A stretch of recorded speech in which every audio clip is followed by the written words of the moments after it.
guys, எல்லாருக்கும் வணக்கம். இந்த வீடியோ வந்து sciatica பெயினுக்கு நிறைய பேர் கமெண்ட் பண்ணியிருந்தீங்க. அவங்களுக்கான ஒரு வீடியோ வந்து இது இருக்கும். சரிங்களா?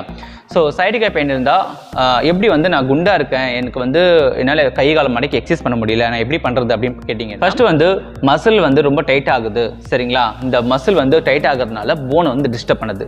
அந்த போன் வந்து டிஸ்க் கம்ப்ரஸ் பண்ணும்போது நர்வ் வந்து உங்களுக்கு டேமேஜ் ஆக ஸ்டார்ட் ஆகுது. அதனால தான் வந்து உங்களுக்கு கால் ஃபுல்லாக மறுத்து போகிறது, கால் வந்து குடைய ஆரம்பிக்கிறது, front of the thigh muscle வந்து ரொம்ப ஸ்ட்ரெயின் ஆகுது.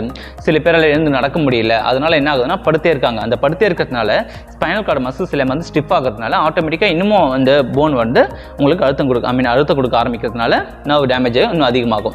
கைகால் மறுத்து போகுது. சரிங்களா? இது எல்லாமே வந்து என்ன ஆகும் அப்படின்னா நீங்கள் வந்து ஃபர்ஸ்ட் மசில் ரிலாக்ஸேஷன் பண்ணுறதுக்கு என்னென்ன வழியும் நம்ம பார்க்கணும். சரிங்களா? சில பேர் எக்ஸசைஸ் பண்ண முடியல அப்படின்னா ஃபர்ஸ்ட் மூவ்மெண்ட்ஸ் மொபிலிட்டி பண்ணுங்க. அந்த ஸ்பைனல் கார்டை மொபிலிட்டி பண்ணினா ரொம்ப நல்லாயிருக்கும். அதுக்கான வீடியோ வந்து நான் ஆல்ரெடி கொடுத்துருக்கேன். லிங்க் வந்து டிஸ்கிரிப்ஷனில் போடுறேன், நீங்கள் பாருங்கள். ஃபர்ஸ்ட் வந்து இந்த சைட்டிக்கான மசில் வந்து பைரிஃபார்மிஸ் மசில், இந்த ஸ்பைனல் கார்டு மசில்ஸில் வந்து நீங்கள் ரிலாக்ஸேஷன் பண்ணணும். அது எப்படி பண்ணணும் அப்படின்னா heat therapy and cold therapy கண்டிப்பாக மெயினாக நீங்கள் கொடுக்க வேண்டியிருக்கும். சரிங்களா? அது கொடுத்தாலே உங்களுக்கு மசில் ஃபஸ்ட்டு வந்து பெயினை ரெடியூஸ் பண்ணிக்கோங்க. பெயினை ரெடியூஸ் பண்ணிட்டாலே நீங்கள் வந்து படுக்க விட்டு எழுந்துக்கலாம். எப்படி மூவ் பண்ணணும், எப்படி வாக் பண்ணணும் நான் சொல்லி கொடுத்துருக்கேன். ஸோ அதை ஃபாலோ பண்ணுங்கள். எப்படி வாக் பண்ணுறீங்க அப்படின்னா ஆட்டோமேட்டிக்காக நீங்கள் வாக் பண்ணுறது ஃபாஸ்ட்டாக வாக் பண்ணணும். லாங்காக வச்சு வாக் பண்ணுங்கள். ஸ்லோ வாக் பண்ண வேண்டாம். ரொம்ப குண்டாக இருக்கீங்கன்னா ஸ்லோ வாக் பண்ணிங்க அப்படின்னா நீ பெயின் வந்து உங்களுக்கு வர ஆரம்பிக்கும். நீ ஜாயிண்ட் வந்து ஆல்ரெடி கார்ட்லேஜ் வந்து உங்களுக்கு டேமேஜ் ஆக ஆரம்பிச்சிருக்கும் பாடி வெயிட் அதிகமாக இருக்கிறதுனால. ஸோ நீங்கள் ஸ்லோவாக நடந்தீங்க அப்படின்னா அந்த பார்ட் வந்து இன்னும் டேமேஜ் ஆக ஆரம்பிக்கும். நீங்கள் வந்து ஹிப் மசில்ஸ் வந்து ஃப்ரீ பண்ணுறதுக்கு ஃப்ரீ எக்ஸசைஸ், அந்த பேக் பெயினுக்கான எக்ஸசைஸ் வந்து மசில் ஸ்ட்ரெச்சஸ் சொல்லி கொடுத்துருக்கேன். காலை வந்து ஒரு சைடு இந்த சைடு திருப்புறதும் அண்ட் காலை தூக்கி இறக்கிறதும் அண்ட் பிரிட்ஜிங் பண்ணுறதுலாம் சொல்லி கொடுத்துருக்கேன். சரிங்களா? ஸ்டார்டிங் பெயின் இருக்கும்போது பிரிட்ஜிங்கிற எக்ஸசைஸ் நீங்கள் பண்ணக்கூடாது. மற்ற எல்லா எக்ஸசைஸும் நீங்கள் பண்ண ஆரம்பிக்கலாம். ஸோ ஃபஸ்ட்டு வந்து இதை நீங்கள் ஃபாலோ பண்ணிக்கணும். First heat therapy and cold therapy வந்து கண்டிப்பாக கொடுத்து பெயின் ரெடியூஸ் பண்ணிக்கோங்க. ரெடியூஸ் பண்ணிட்டுக்கப்புறம் மற்ற எக்ஸசைஸ்லாம் நீங்கள் ஸ்டார்ட் பண்ணலாம். அதே போல் வந்து பெயின் இருக்குது, சில பேரால் வாக்கிங் போகணும் அப்படின்னா கண்டிப்பாக நீங்கள் வாக்கிங் போய் தான் ஆகணும். ஒரு 10 மினிட்ஸாவது வாக் பண்ணுங்கள். ஃபாஸ்ட் வாக் பண்ணுங்கள். அந்த ஃபாஸ்ட் வாக் பண்ணிங்கன்னா இந்த பெல்விக் ஃப்ளோர் சுற்றி இருக்க மசில்ஸ், அந்த spinal cord muscles and uterus இது எல்லாமே வந்து இந்த பிளாடர் கண்ட்ரோல் எல்லாமே வந்து உங்களுக்கு மொபிலிட்டி ஆக ஆரம்பிக்கும், மூவ்மெண்ட்ஸ் நடக்க ஆரம்பிக்கும். அந்த பார்ட்டுக்கு வந்து தேவையான சர்க்குலேஷன் எல்லாம் வந்துருச்சுனாலே உங்களுக்கு பெயின் லெவல் ரெடியூஸ் ஆக ஆரம்பிக்கும். இப்போ டிஸ்க் வந்து மூவ் ஆகிறதுக்கு காரணமே என்னென்னா மசில் வந்து டைட்னஸ். இந்த லிகமெண்டம் இருக்குது பார்த்தீங்களா, அந்த ஸ்பைனல் கார்டு நடுவில் வந்து லிகமெண்டம்லாம் இருக்குது. அந்த லிகமெண்ட்லாம் வந்து உங்களுக்கு ரொம்ப ஸ்ட்ரெயின் ஆகிறதுக்கு காரணமே வந்து மசில் வந்து நீங்கள் ஸ்ட்ரெயின் பண்ணி ஒர்க் பண்ணுறீங்க. சில பேர் வந்து படுக்கிற பொசிஷன் சரியில்லாமல் இருக்குது. சரிங்களா? சில பேர் வந்து காலை வந்து இடம் வச்சு படுக்கிறீங்க, இல்லை குப்புற படுக்கிறது. பெயின் வந்துருச்சு அப்படின்னாலே எல்லாருமே வந்து பேக்குக்கு ஸ்ட்ரென்தனிங் பண்ண ஆரம்பிச்சிடுங்க. ஃபஸ்ட்டு வந்து பேக்கை வந்து ரிலாக்ஸ் பண்ண ஆரம்பிங்க. எப்படி நீங்கள் ரிலாக்ஸ் பண்ணாலும் அந்த மசில் வந்து நீங்கள் ரிலாக்ஸ் ஆகிட்டு ஹெல்த்தியாக வச்சுக்கிட்டீங்கன்னா தான் நீங்கள் ஸ்ட்ரென்தனிங் பண்ணி உங்களுக்கு பெயின் வராமல் தடுக்க முடியும். நீங்கள் பெயின் இருக்கும் போதே நான் ஸ்ட்ரென்தன் பண்ணுறேன்னு ஸ்ட்ரென்தன் பண்ணி பெயின் அக்ரிவேட் பண்ணி அப்புறம் வேறு ப்ராப்ளத்துக்கு வந்து காம்ப்ளிகேஷன்ஸ் வந்து கொண்டு வந்து விட்டுருது.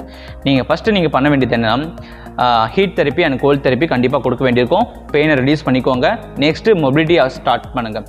ஃப்ரீ எக்ஸசைஸ் ஸ்டார்ட் பண்ணுங்கள். மசிலை வந்து ஃப்ரீயாக வச்சுக்கோங்க. நெக்ஸ்ட்டுக்கு அப்புறம் வந்து நீங்கள் சைட்டிக்காக பெயினுக்கு பண்ணுறீங்களோ, இல்லை லோ பேக்கு பண்ணுறீங்களோ, இல்லை பாடி ஹெல்த்துக்காக ஃபிட்னஸ் பண்ணுறீங்களோ, இதெல்லாம் நெக்ஸ்ட்டு வச்சுக்கோங்க. ஃபஸ்ட்டு பெயினை வந்து ரெடியூஸ் பண்ணுறதுக்கு என்ன வழியோ அதை பார்த்து அதை பண்ண ஆரம்பிச்சிருங்க. சரிங்களா? இன்னொருத்தர் வந்து என்ன கேட்டிருந்தாங்க அப்படின்னா இதுக்கு வாக்கிங் போகலாமா அப்படின்னு கேட்டிருந்தாங்க. கண்டிப்பாக வாக்கிங் போகணும். ஃபாஸ்ட் வாக்கிங் போகணும். மொபிலிட்டிக்காக கண்டிப்பாக ஃபாஸ்ட் வாக்கிங் நீங்கள் போயாகணும். ஃபாஸ்ட் வாக்கிங் போனீங்களாங்களே அந்த நர்வோட சர்க்குலேஷனால் இம்ப்ரூவ் ஆக ஆரம்பிக்கும். நீங்கள் ஃபாஸ்ட் வாக் பண்ணுங்கள். ஒரு 10 மினிட்ஸாக வாக் பண்ணுங்கள். சரிங்களா? மசில் சோர்னஸ் ஆகும்போது ஹாட் வாட்டர் பேக் வச்சு வந்து ரிலாக்ஸ் பண்ணிக்கோங்க. ஸோ இதை நீங்கள் ஃபாலோ பண்ணுங்கள். சைட்டிக்கா பெயின் இருக்கும்போது எப்படி படுக்கணும் அப்படின்னு கேட்டிருந்தீங்க. சரிங்களா? So relaxed position, how to ஸ்லீப்ன்ற மாதிரி ஒரு வீடியோ நான் போட்டிருக்கேன். அந்த வீடியோ லிங்க்கை வந்து டிஸ்கிரிப்ஷனில் கொடுக்குறேன், போய் பாருங்கள். எப்படி வந்து படுக்கணும், தூங்கும் போது எப்படி பொசிஷன் வச்சு நீங்கள் படுக்கணும், எப்படி பில்லோ அரேஞ்ச்மெண்ட் பண்ணணும் அப்படின்னு நான் ஒரு வீடியோ போட்டிருக்கேன். அந்த வீடியோ நிறைய பேருக்கு யூஸ்ஃபுல்லாக இருக்குது. நிறைய பேருக்கு வந்து ஸ்லீப் வந்திருக்கு. நிறைய பேருக்கு வந்து படுத்தோடனே எனக்கு பாடி ரிலாக்ஸாக இருக்குது. நிறைய பேர் ஒர்க் பண்ணிட்டு வராங்க பார்த்தீங்களா, அந்த டிரைவர்ஸ்லாம் ஒர்க் பண்ணிட்டு வராங்க. நிறைய பேர் நின்று வேலை பார்க்குறாங்க. ரொம்ப நேரம் சிட்டிங்கில் வந்து உட்காந்து வேலை பார்க்குறாங்க. சில பேர் வந்து பேபி இப்போ தான் பிறந்திருக்கும், அவங்களாம் வந்து ரொம்ப ஸ்ட்ரெயின் ஆகுது பார்த்தீங்களா. அவங்களுக்குலாம் இந்த பில்லோ அரேஞ்ச்மெண்ட் ரொம்ப ரொம்ப யூஸ்ஃபுல்லாக இருக்குன்னு சொல்லியிருக்காங்க. நிறைய பேர் கால் பண்ணியும் எனக்கு தேங்க் பண்ணாங்க. அவங்களுக்கு எல்லாருக்குமே இது யூஸ்ஃபுல்லாக இருக்கிறதுனால எல்லாருக்குமே நான் சஜஸ்ட் பண்ண ஆரம்பிச்சிருக்கேன் நிறைய பேருக்கு. சரிங்களா? ஸோ இதை நீங்கள் ஃபாலோ பண்ண ஆரம்பிங்க.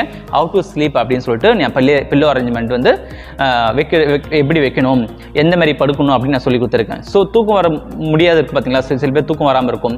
அவங்களும் அந்த பொசிஷனில் படுத்து பாருங்கள், எப்படி இருக்குன்னு நீங்கள் பாருங்கள். சரி, அதில் டவுட்னா நீங்கள் கமெண்ட் பண்ணுங்கள். நான் அதுக்கான விஷயத்தை வந்து நான் உங்களுக்கு ரிலீஃப் பண்ணுறேன்.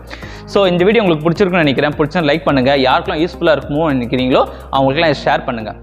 ஸோ லாஸ்ட் வீக் மட்டுமே வந்து என்னோட வீடியோ வந்து 1800 பீப்புள் வந்து ஷேர் பண்ணியிருக்கீங்க. ஸோ அவங்க எல்லாருக்குமே தேங்க்யூ. நிறைய பேருக்கு வந்து இந்த ப்ராப்ளம் இருக்கிறது வந்து ரொம்ப கஷ்டமாக இருக்குது. ஸோ அந்த ப்ராப்ளத்தை வந்து எப்படி சரி பண்ணணும், என்ன மாதிரியான மேனேஜ் பண்ணணும் அப்படின்னு சொல்லிட்டு ஒரு ப்ரீஃபாக ஒரு ஆர்டிகல் ரெடி பண்ணிட்டு இருக்கேன். அது உங்களுக்கு ரொம்ப யூஸ்ஃபுல்லாக இருக்கும்னு நினைக்கிறேன். ஸோ அது கூடி சீக்கிரமாக உங்களுக்கு வந்து நான் தரேன். ஸோ சைட்டிகா ப்ராப்ளத்துக்கு வந்து மெயினாக வந்து எல்லாமே சர்ஜரி இல்லாமல் 90% வந்து சர்ஜரி இல்லாமல் க்யூர் பண்ண முடியும். அதுக்கான ரூட் காசை கண்டுபிடிச்சு அதை கிளியர் பண்ணிட்டாலே உங்களுக்கு ப்ராப்ளம் சரியாயிடும். ஸோ நீங்கள் பண்ண வேண்டியது என்னென்னா, ஃபஸ்ட்டு வந்து உங்கள் பாடியோட மசிலை வந்து ரிலாக்ஸேஷன் பண்ணுங்கள். இந்த பெயினை வந்து பயப்படாதீங்க.